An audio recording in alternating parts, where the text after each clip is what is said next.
Very good morning dear student. Dear student, आज हम आपको पढ़ाते हैं फायर एंड आइस, जो पोएम है क्लास 10th की, उसको स्टार्ट करते हैं। तो let us start this poem fire and ice. ये जो पोएम है, this poem also has been written by the Robert Frost. ये पोएम भी लिखी गई है, रॉबर्ट फ्रॉस्ट ने ही लिखा है इसको। और इसमें जो है बताया गया है कि संसार का जो अंत होगा किस तरीके से होगा, जो हमारा संसार होगा वो उसका जो अंत होगा, बिल्कुल जो अंतिम दिन आएगा वो कैसे आएगा। कुछ लोगों का कहना होगा कि बिल्कुल आग से होगा, कुछ लोगों का कहना है कि बर्फ से होगा। तो let us study this poem. Some say the world will end in fire. कुछ लोगों का कहना है कि संसार का अंत जो है आग से होगा। Some say the world will end in the fire, some say in ice. और कुछ लोगों का कहना है कि बर्फ से, यानी किससे होगा, बर्फ से। From what I have tested of desire.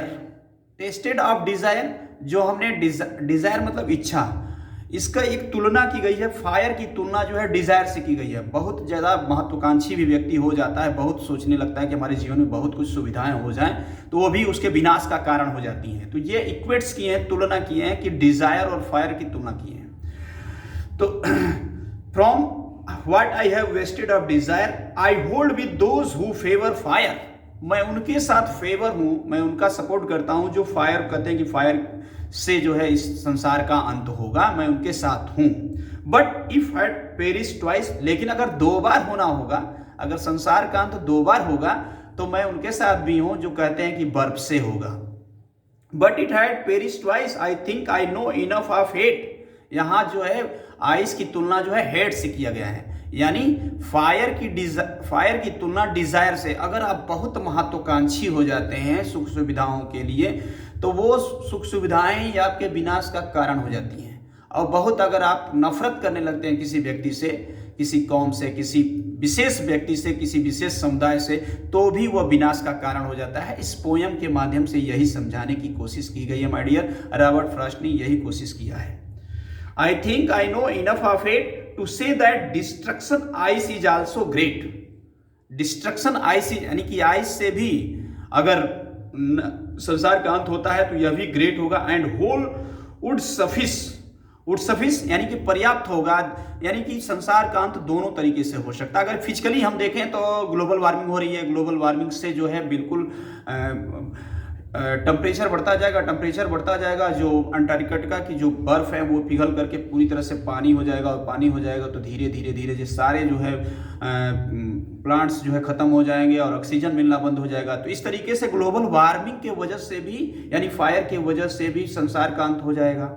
और अगर सन जो है इतना हॉट होता जाए तो एक समय वो बिल्कुल जो है फट जाएगा, और फटने की वजह से बिल्कुल जो है जब वो फटेगा तो फिर वो धीरे धीरे ठंडा होगा, और उसके वजह से भी संसार का अंत हो जाएगा। तो इस पोएम में दोनों दिखाया गया कि फायर से भी संसार का अंत होगा और आइस से भी, यानी डिजायर से भी और हेट से भी। जो इक्वेट्स करने की बात की गई है, तुलना की गई है कि यानी बहुत ज़्यादा आप महत्वाकांक्षी हो जाते हैं, वो भी विनाश का कारण होता है। और यदि आप बहुत ज़्यादा महत्वाकांक्षी नहीं होते हैं तो यानी कहने का मतलब कि अगर किसी से घृणा करने लगते हैं, नफरत करने लगते हैं, तो भी वो विनाश का कारण होता है। तो इस पोएम में इतनी ही समझाया गया डियर स्टूडेंट। इसकी समरी यही है कि in this poem Robert Frost refers to two prediction, दो प्रकार की प्रेडिक्शन करता है, भविष्यवाणी करते हैं, फॉरकास्टिंग करते हैं। How the world will end, some say it will end in the fire. कुछ लोगों का कहना है कि फायर से होगा। According to the others it will in ice, और दूसरे लोग कहते हैं कि नहीं, आइस से होगा। The poet equates desire with the fire. Poets तुलना करते हैं किससे, equates with the desire with the fire. Desire की तुलना जो है फायर से करते हैं, यानी कि महत्वाकांक्षा की तुलना फायर से करते हैं। आपकी महत्वाकांक्षा आपके बिल्कुल अग्नि की तरह होती है। With fire and hated with ice, और आइस जो होती है हेटेड यानी घृणा अगर आप करते हैं तो आइस से तुलना की गई है। Both are growing with such rapid speed. दोनों जो है, अगर आप किसी व्यक्ति से घृणा भी करते हैं या बहुत ज़्यादा महत्वाकांक्षा रखते हैं, बहुत ज़्यादा इच्छा होती है कि सारी सुख सुविधाएं आपके पास हो जाएं, तो वो सुख सुविधाएं अगर बहुत ही ज़्यादा महत्वाकांक्षी हो जाते हैं तो भी वो विनाश का कारण हो जाती हैं।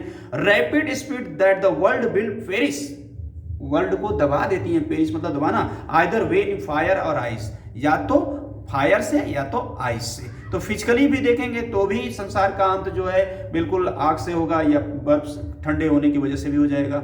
और ऐसे अगर तुलना की जाए लोगों की इच्छाओं की, तो फायर की तुलना जो है की गई है डिजायर से, यानी बहुत ज़्यादा आप महत्वाकांक्षी हो जाते हैं किसी चीज़ को लेकर के कि आपको ये पाना ही पाना है, पाना ही पाना है, तो वो आपके विनाश का कारण बन जाती है। इसलिए आपको संतुलित रहना चाहिए, माइंड को बिल्कुल जो है सेट ऐसा करना चाहिए कि आपका दिमाग जो है संतुलित हो।